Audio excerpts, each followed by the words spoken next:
Hey everybody, this is Dave here at Pulp Alley, and today we're going to do another character spotlight for you. And in this one, let's take a look at Minerva. This is a great character, one of our original characters. This is also one of the characters that you will find inside the new Pulp Alley starter box. And we've been playing a lot of games with Minerva lately, so let's learn a little bit more about her. We're going to go back and find a little bit more about her background, and maybe explore her history a little bit. And also we're going to look at her cards, the league, and maybe even reveal some secrets, some never before revealed secrets about Minerva. This is going to be a lot of fun. So let's take a look at the cards first of the character. Okay, so there is the Minerva card. So, pretty good character. 2-8 in Brawl. She's a good shooter with 3-10. A really good dodger, 4-10 there. She's got Nerves of Steel, quick dodge, and agile. So, the back of the card is blank. If you want to make up your own version of Minerva, you could do that as well. Great character. Great character. Now, the rest of the cards here, you see there's Ramjeet. Here's her mercenaries. Now, one of the cool things I think about Minerva's League is that I always envision that those mercenaries that she hires on, those are really like temporary fodder, expendable people that she, hires at whatever location she happens to be at. She looks for local toughs and mercenaries to bring on board. And you know what? If they don't make it through the adventure, that's fine too. So here's a look at her roster. You got Minerva, Ramjeet. You have 3 allies. And then you have Mordecai, the associate that's on there. So I want to try and talk a little bit about Mordecai as well. So he is an art dealer, and he actually comes into her life a little bit later, like around 1929, 1930 is kind of where he starts making his appearance. So he's relatively new. He claims to be an English lord. We don't know if that's true or not. And he's always on the looking for relics and things like that for Minerva to find for him so that he can sell them on the black market or to private collectors and stuff like that. All right, so that is her league. Basically, treasure hunters, fortune hunters, whatever they can find sort of folks.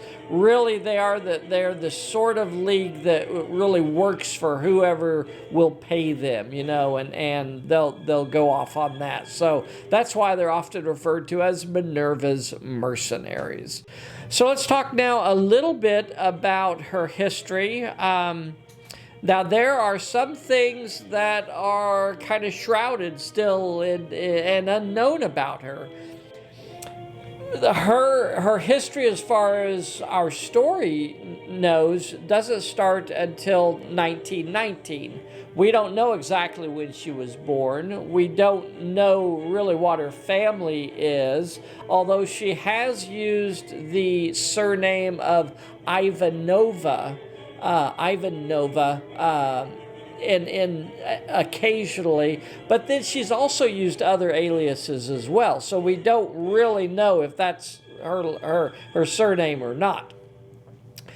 We don't really know much about her family. So in 1919, there she is in Samara, in Russia. And she's escaping from some Red Army soldiers that are chasing her for who knows what, stealing some bread or something like that. And she is rescued by a notorious Russian con man who calls himself, he goes by the name Singapore Smith. Now, he rescued her and hid her and made sure that the soldiers weren't able to find her. Then he takes her under his wing, and the two of them head out of Russia. It's a very dangerous place in 1919, and they head for the border. And they head for Asia, and eventually they travel through Mongolia and China, and eventually they end up around Singapore and the Dutch East Indies area, somewhere in there. Now, along this way,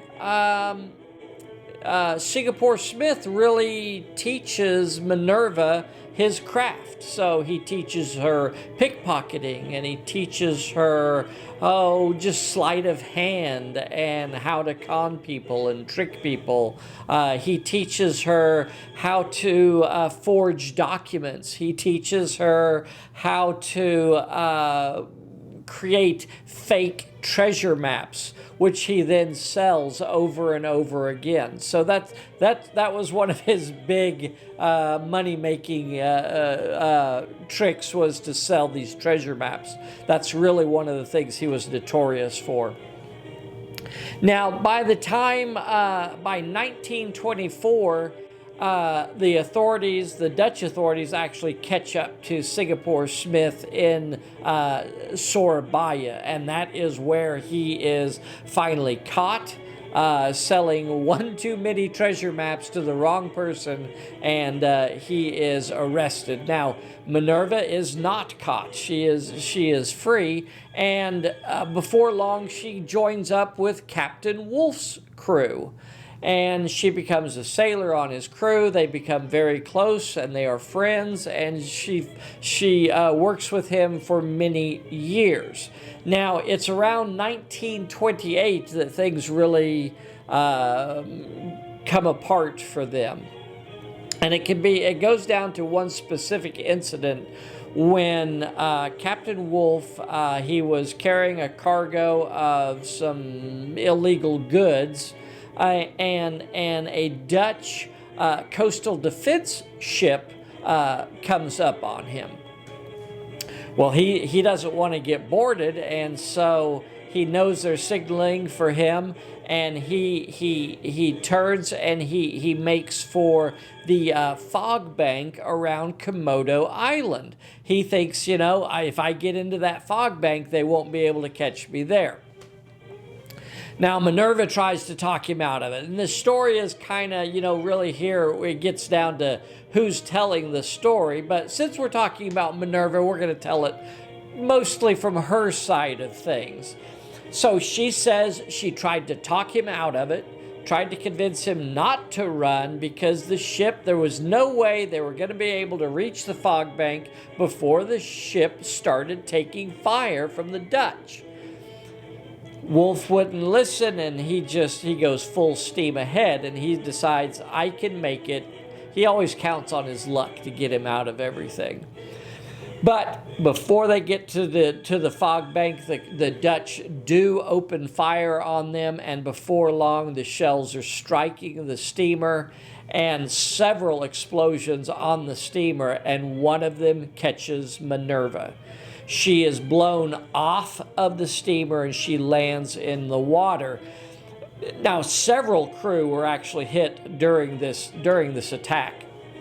Although Wolfe actually did make it to the fog, his steamer was badly damaged, and he lost several crew, including Minerva, who was blown clear off the steamer and she ended up getting picked up by the Dutch.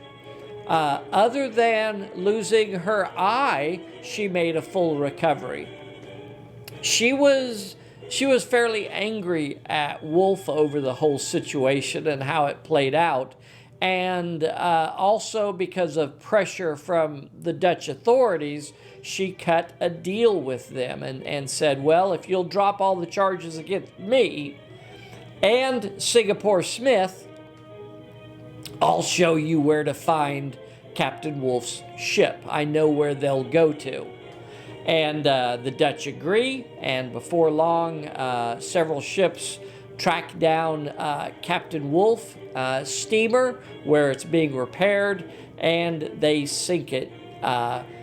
Wolfe saw them coming, and he and his crew were able to escape capture and were not captured by the Dutch at that time. You know, they are now the bitterest of enemies for the last several years. So any chance they have to cause problems for the other, they're normally there to do it. Now, following that, Minerva meets up with Ramjit, and she meets up with Mordecai, and that's going to be a story for another time.